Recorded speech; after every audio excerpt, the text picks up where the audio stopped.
Hello and good morning, everybody. Welcome to Casual Coffee with Ken. My name is Ken, and thank you so much for joining me this morning. Thanks for spending time with me on your Wednesday. Normally, this is Wednesday, tax day, but since the world is upside down right now, the actual deadline to file taxes was pushed out to July, I believe. So that comes as a great relief, I imagine, to many, because not everybody gets a refund. And so have a little more time to work your way through all of that mess. Because taxes are always a mess, right? Always. Never seems to be simple. It's just a nightmare. So um, I imagine there are quite a few people that are happy about having the extra time to deal with all of that craziness. So that's good. That's a good thing. So it's just a normal day this year. April 15th is just another day. It's Wednesday. We're halfway through the week. Congratulations on making it through so far. I'm really interested in knowing how people are spending their time during the quarantine, what you're doing to keep yourself sane. Uh, it's some really strange things have come out of all of this. Some really interesting content on the internet, and just yeah, it's been. This is all uncharted territory for everybody. So if you're new here, what I try to do is share interesting, upbeat, sometimes inspiring stories from around the world that I find on the internet, because I don't believe those kinds of stories are getting as much coverage as they deserve.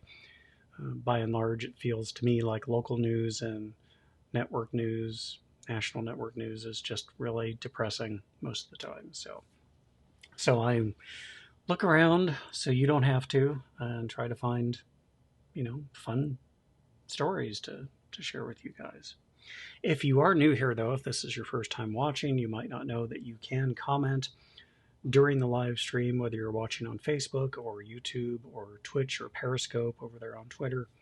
And I do see your comments as they pop up here on my window. I can actually click on them and bring them into the live broadcast. If you are going to comment, please let me know where in the world you are watching from, because that's the real thrill for me doing this rather than just recording videos, is the interaction with the audience and just knowing where my audience is. It's fun to meet people from all over the world. I've had people watch from Scotland and from Canada, I think one time Australia, one time Italy. So yeah, it's just cool. I'd love to know how you're doing. How are you? How are you holding up? This can be a tough time for a lot of people.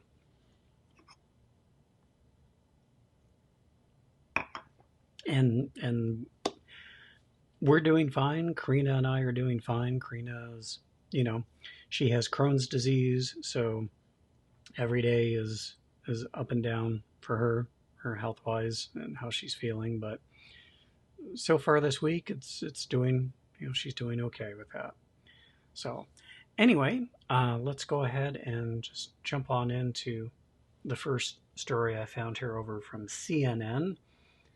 And this might provide some perspective for people who think they're having a bad day. And of course, that's always relative. But this particular gentleman had what I would classify as a particularly bad day, involving an airplane and an ejector seat. So you can probably see where this is going already. But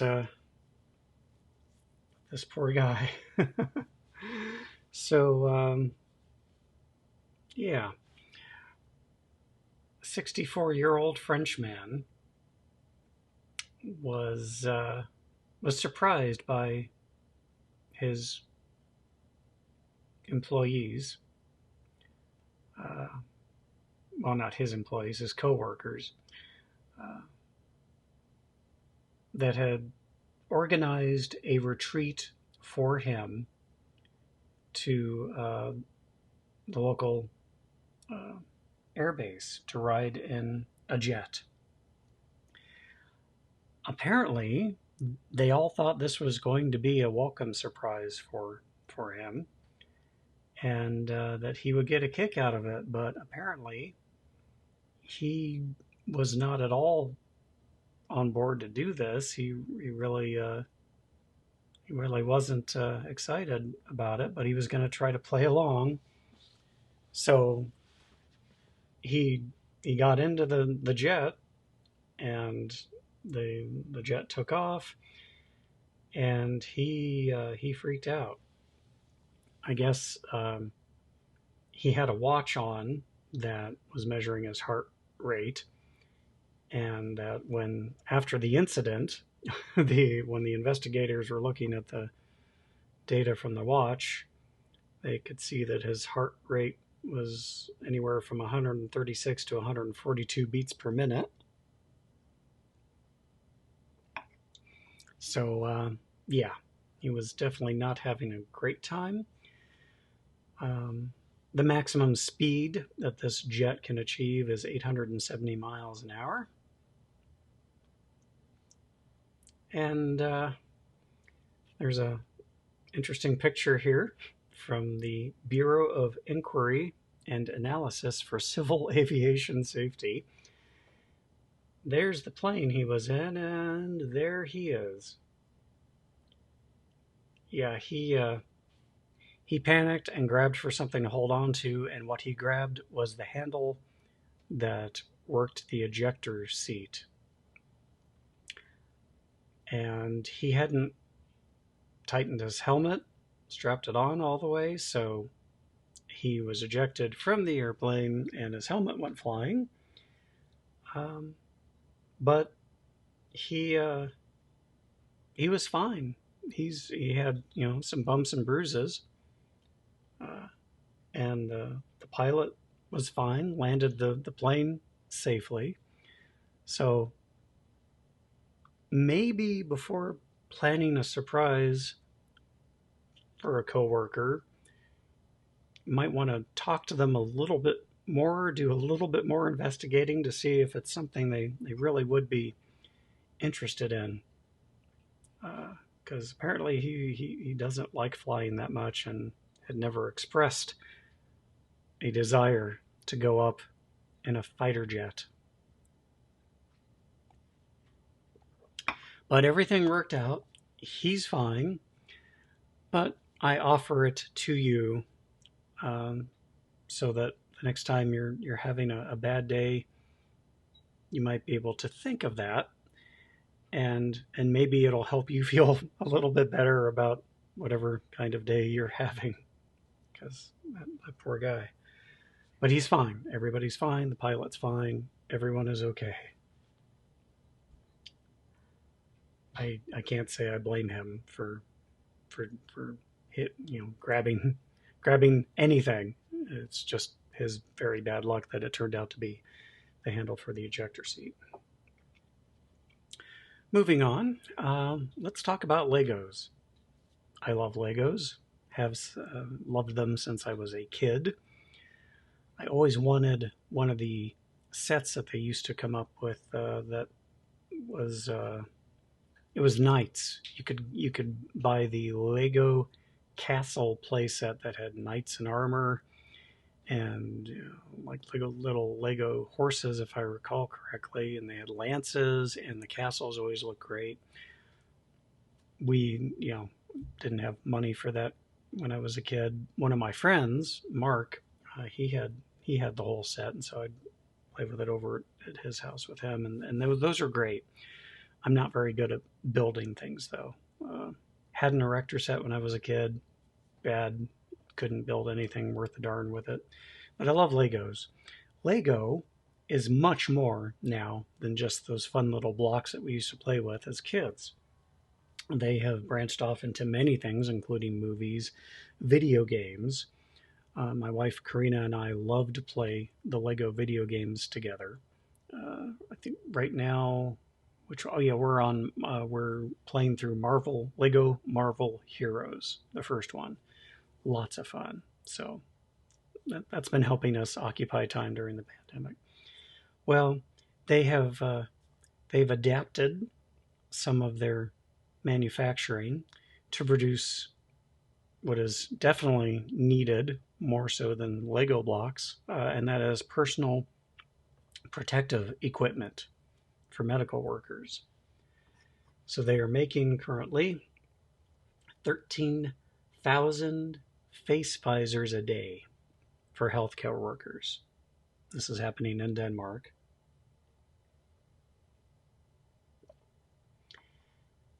And they have also, according to this article over on businessinsider.com, donated 500,000 Lego sets to children in need. And if you're not aware, Lego is based out of Denmark. That's where their headquarters is. So they have modified some of their molding machines to manufacture face shields for healthcare workers there in Denmark. And since these visors are fairly simple in design, there's not a lot of parts to them. It was pretty easy for them to adapt their molds to this process. So it's important because it offers an extra layer of protection between health workers' eyes and face and those who suffer from COVID-19.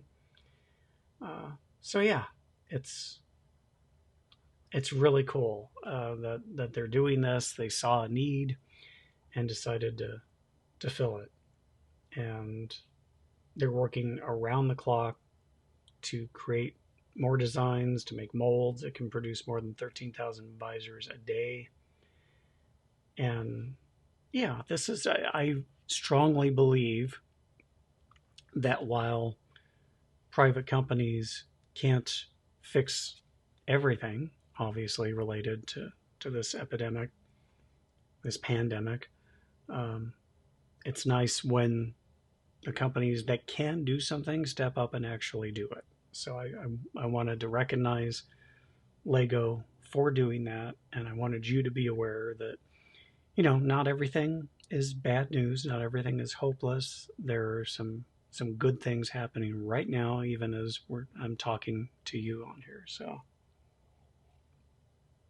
like I said, I've always liked Lego as a company anyway, and this definitely ratchets up my esteem for them even more. So just wanted to let you know what they're doing because it's worthy of recognition. Let's see here.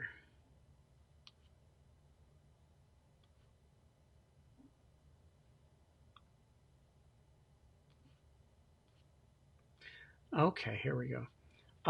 One of the unforeseen silver linings that has come from all of this COVID-19 stuff is the significant reduction in pollution around the world. It's been crazy. It's been incredible to look at some of these pictures that we've been seeing from everywhere of cities that are normally just blanketed with thick smog and just filth in the air, and they're clear, some for the first time in decades, and they finally been able to quantify how much of a reduction it is, and it's pretty mind blowing, the amount. But they're predicting an overall reduction of carbon emissions at a rate of 5%, which is 2.5 billion tons this year. That's huge. That is, according to this article from The Guardian, the biggest drop in demand for fossil fuels on record. So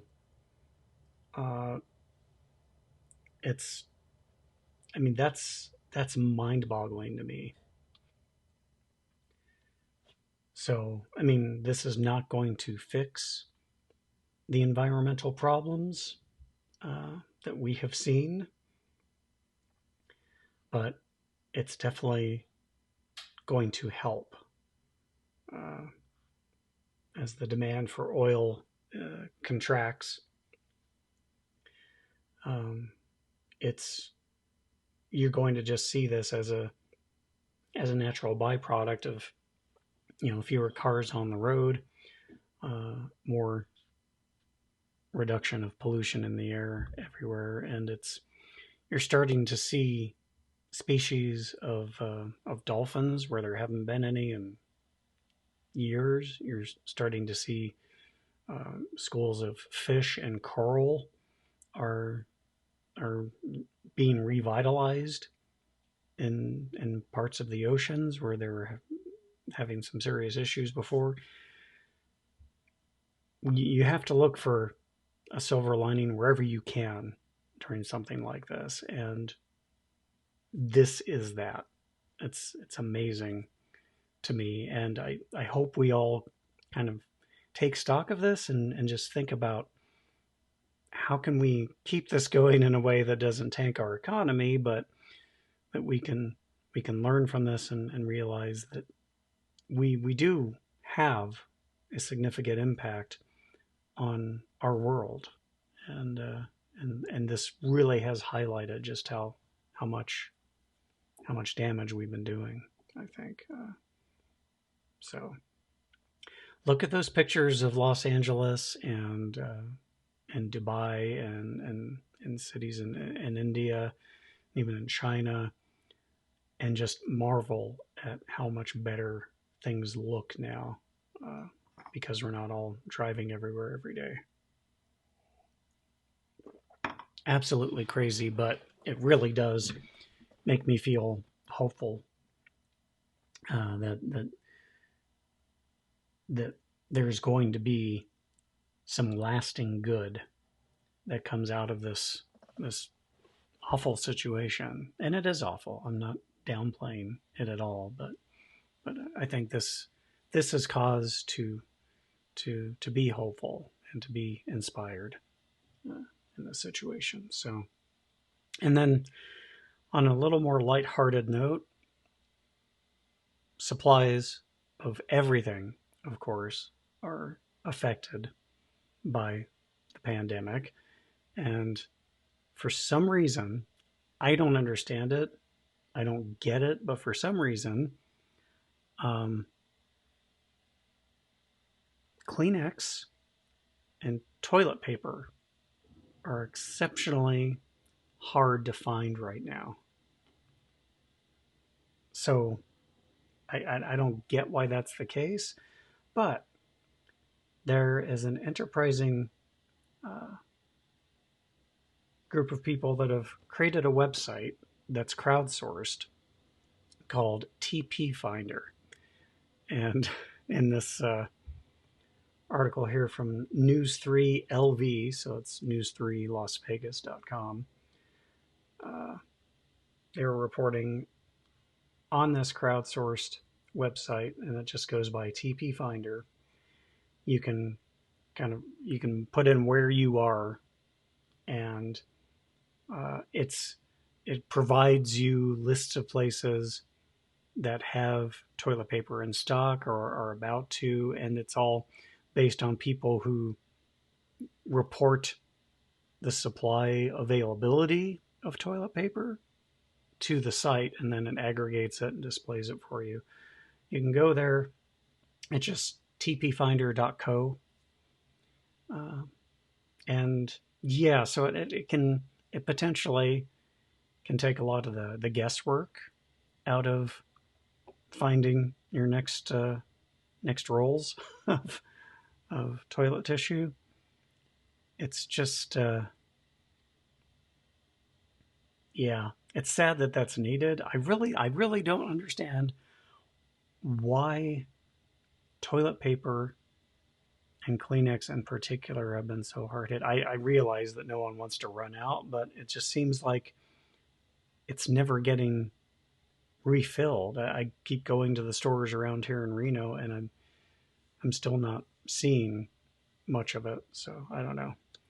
But check it out. I'll put the link to the website in the description box on YouTube and Facebook, so you can take a look and try it. And if you do, let me know how it works for you. And let's go ahead and say some late good mornings to people. Sean, good morning. Glad you could make it. And Trisha says that Mike feels the Earth should take a month off a year. Not quarantine, but no work, less driving, etc.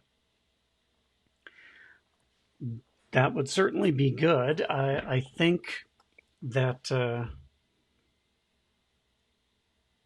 one of the lights that the COVID-19 pandemic has shown on our current infrastructure system is that a lot of jobs that we were told could not be done from home actually can be done from home.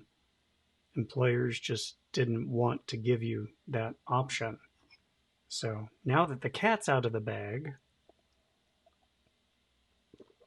we'll see what happens going forward. But yeah, no, I agree.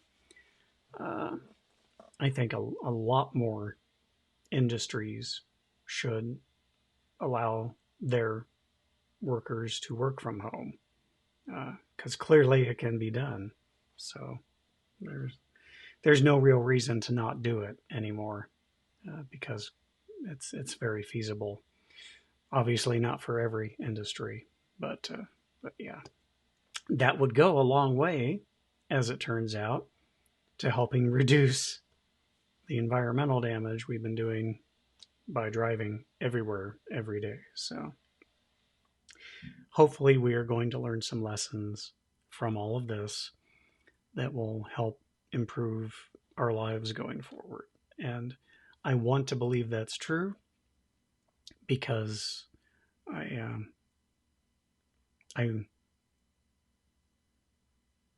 want to believe the best in my fellow human beings. It's important. I mean, I basically feel like we all are good people that just want to help each other out, and we're all in this together. Nobody gets out alive, and we've got to help each other. That's not a bad thing. Helping people that need help is never a bad thing.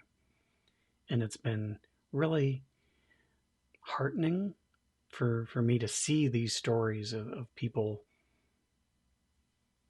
giving free pizza or free coffee to essential workers that need it, that are staying home and sewing masks for not just healthcare workers to use, but for everybody to use. And a lot of people are doing it for free. They're not making money off of this. They're doing it because their friends, their neighbors, people they've never met, fellow human beings, are in pain and are suffering and need this. And they're recognizing that need, and they're doing something about it. So that really is inspiring to me. It reaffirms my faith in my fellow human beings. And that's why I look for these stories to share them with you. Because again, I don't think, unless you go looking for this kind of stuff, you're not going to see a lot of it on your local news channels and the national news programs. So, and what's that? Trisha says, Mike worked from home already and he hasn't had any time off. Yeah, there can be downsides to that. Kind of hard to separate work life from home life if work is taking place in the home. You have to really be creative on how you set that up. So, yeah. Anyway, I feel like I was ranting. I'm sorry. I didn't mean to do that. I'm having to reevaluate how I share certain stories on here, because I got dinged by some company yesterday who told Facebook that one of the videos I showed a part of, I didn't even show the whole video, and I'm not quite sure which video it was. But they told Facebook that I was infringing on their copyright, so Facebook blocked access to yesterday's uh, live replay of the video replay of yesterday's live show. So you can't see that on Facebook right now. Yeah, and that's really bizarre to me because I just showed enough of each video clip to get people interested in it and excited about it because I thought they were really cool. The one video I showed was this amazing painter who recreated Van Gogh's Starry Night in water. It was just mind-blowing. It was like a 7-minute video. I showed maybe 20 seconds worth of it in different clips just so people could get an idea of what he was doing. And the second video was these really cute, oh man, I can't remember the name of them, but it was a video that's on Facebook. That's how I found the video. It was on Facebook. And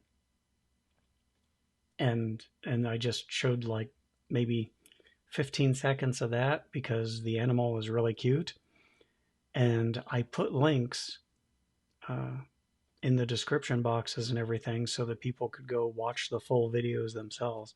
Apparently, that's not good enough. The idea of promoting a video and linking to it, giving full credit to the original poster of the video doesn't really matter.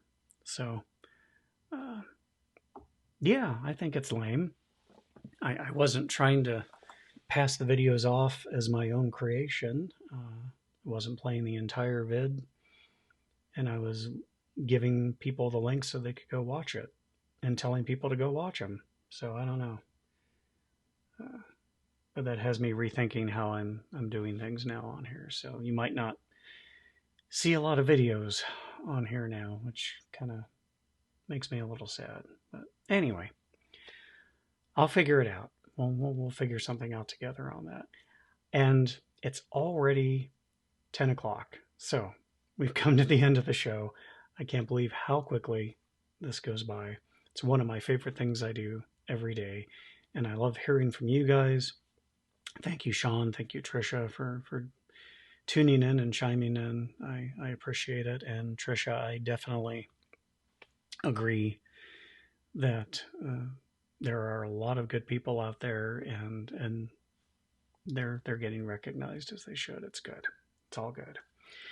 If you like this show, if you like the idea of a morning show that's based on making people feel better, and just sharing fun, positive content, do me a favor. After the show, as long as I don't get any weird copyright flags, you will still be able to watch this as a video.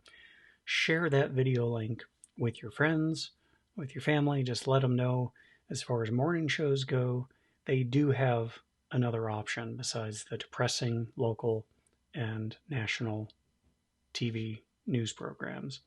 I'd appreciate that. If you like what I'm doing here and you want to show your support for my show, you can find me over on Patreon at Patreon/Casual Coffee. But yeah, that's it. And I want to say hi real quick to Lelena. Thank you for watching on YouTube. Unfortunately, you caught us just at the very end, but don't worry, because I will be back tomorrow morning at 9:30 a.m. Pacific time. And thank you for leaving a comment. I appreciate that. If you can make sure that you share the video feed, that would be great. And to all of you out there, please take care of yourselves. I will see you back here tomorrow morning. And remember, when you have a choice in life to be anything that you can be kind. Be kind to yourself and be kind to other people, because now more than ever, kindness matters. It's hugely important. So thank you all. I'll see you guys tomorrow. Take care.